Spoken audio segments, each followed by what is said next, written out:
Hello there. I'm Jonathan. I'm Motor Mind Mobile Auto, and today I want to talk about a few interesting things about parts. Not specifically this part, but I thought this would be a good example. I'm sitting in the back of the old family wagon, the tried and true Chrysler Town and Country, and about 2-3 years ago in 2022, I had to replace the radiator, and I got one from a local parts store, put it in, went fine, and then a few weeks back I noticed I was starting to leak. And the nice thing about the radiator that I got is that it had a lifetime warranty. Now, parts warranty is partially what I want to talk about, but the reason why I was really glad that it had a lifetime warranty is A, I didn't have to buy it again, and B, if I did have to buy it again, it actually would have cost me over 73% more than when I originally bought it. So when I bought the radiator back in 2022, it cost me about $162, and since then the price has gone up about 73%. Now, obviously there's a lot of factors involved. There's general economics, probably COVID had something to do with it. It's 2025 now, so I can say we're probably past COVID. And obviously different parts companies have different reasons for pricing what they price. Sometimes, if you go to Napa Auto Parts or O'Reilly's, pricing may be the same for the same part, but sometimes there's a big difference. And so now that is a component. The price increase is a reason I'm glad, but also what I want to share with you is some other things that factor in. If you are among the general public that maybe don't have a close understanding of the cost of parts, where parts are sourced from, then more than likely you probably just take your car to a technician or the dealership or the mechanic or whomever, the guy down the road, whoever fixes your car and treats you right, hopefully. There's a lot of different places where they can get their parts from. Now, you can probably stand to make the correct assumption that the best parts come from the dealer, and that's probably true, but not all parts are the same. And I'm saying, like, this part, a radiator compared to a wheel bearing, compared to a ignition coil, compared to a water pump, that's what I'm saying. They're not all the same. Some parts have very high, I guess you could say, sensitivity to needing to be dead on, and that would be a reason why I would go to the dealership. Now, other parts, I would be okay not going to the dealership. I wouldn't say that one parts company like Napa or O'Reilly is the king of them all. There's shortcomings on every front from every company. And so I would say that the most important thing is to have an understanding of how whoever's doing the work for you, how they operate. And if they are going to be bidding out some work for you, it's worthwhile to ask, what's the warranty? Because another thing to understand is there are some parts companies like Napa or O'Reilly's or Advance or AutoZone, to name a few of the popular ones. They actually have programs where their top rated or top performing customers are actually given a special status in which certain repair jobs actually allow for a lifetime warranty, as well as a warranty coverage on labor. See, now if I had had this radiator done at a shop, obviously I did the radiator because I'm a mechanic. If I had done this, they would have installed it originally back in 2022 as a lifetime warranty. It's leaking, I take it back and say, yep, you guys gave it to me, and they said, yo, yep, this part has a lifetime warranty, we'll get another one for you. I still would have had to have paid the labor to have them replace to replace the part. And so again, while there's a few different components that I've talked about, it's important to understand warranty on certain parts, because obviously as time goes on, inflation has its impact on the price of goods. Now, this lifetime warranty only applies for as long as I own this van. If I sold this van and got another vehicle, well, then that even the lifetime warranty does not apply to the next person that buys this van. This only applies to me.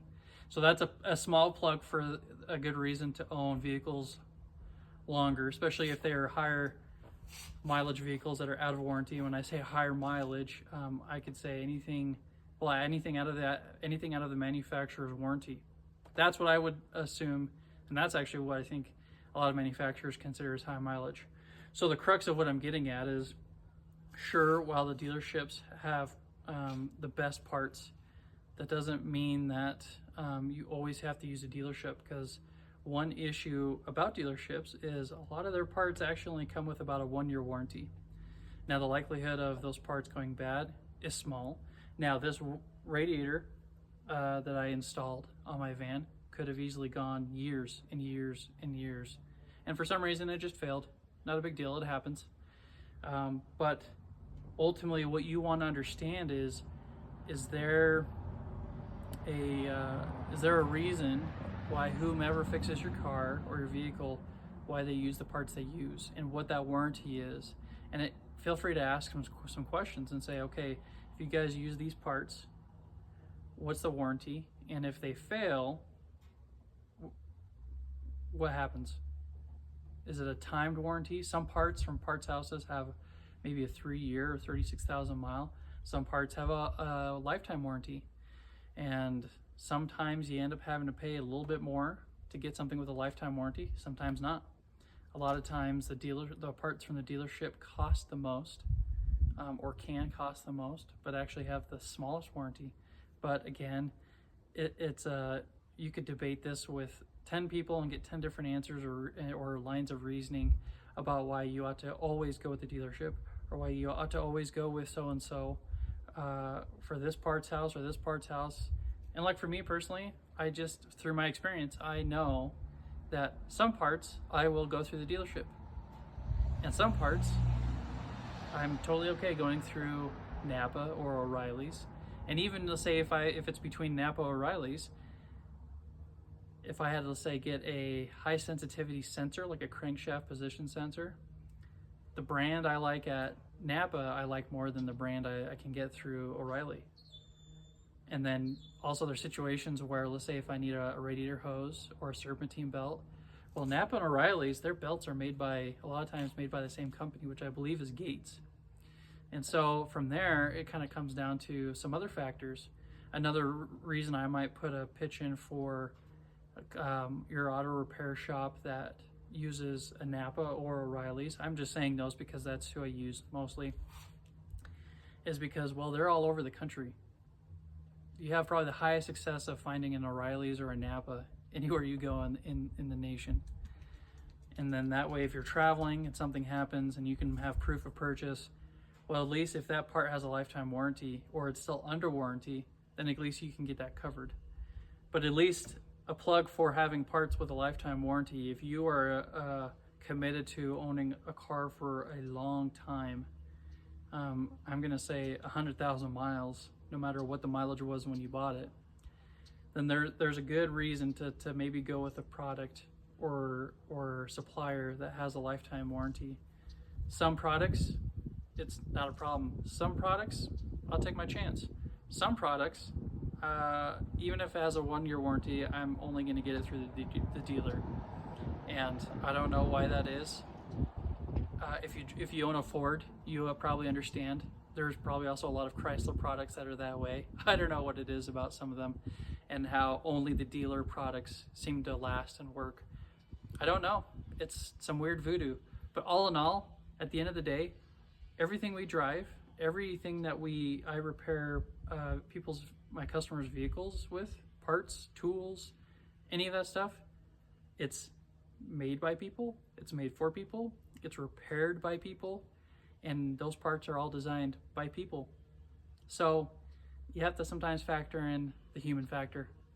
So I hope this gave you some information about, this probably didn't give you a clear understanding of which avenue to go if you ever wondered, but at least this would help you understand why you might want to go one way with a certain repair and why you might want to go another route with a different repair.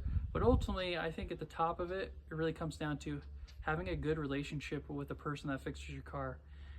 In my opinion, you should always be able to talk to the person who's doing the work on your car. Most companies have a service writer or a variety of them or different people, and that's okay, because the larger the operation, the more you kind of have to have people in those positions. But for me, when I worked at an independent shop, I always preferred to talk to the customer if I could. I could show them what the problem was. Like for instance, hopefully it's in shot, but the reason why this radiator had to be replaced is because it actually cracked right over here on this plastic housing. And so I like to do a little show and tell. That provides validation, creates trust, and just helps me be on the same page with the customer. And that way, when they come back, I know them, and then when they are explaining something to me, say, hey, my car's making this noise, or hey, can you go for a quick ride with me? I'm willing to do it, because that increases my chances of fixing the problem the first time. So anyway, I hope all this information helps. If you have any questions, feel free to throw them down in the comment section. I'll do my very best to answer them. And again, my name is Jonathan from MotorMind Mobile Auto. Have a great day.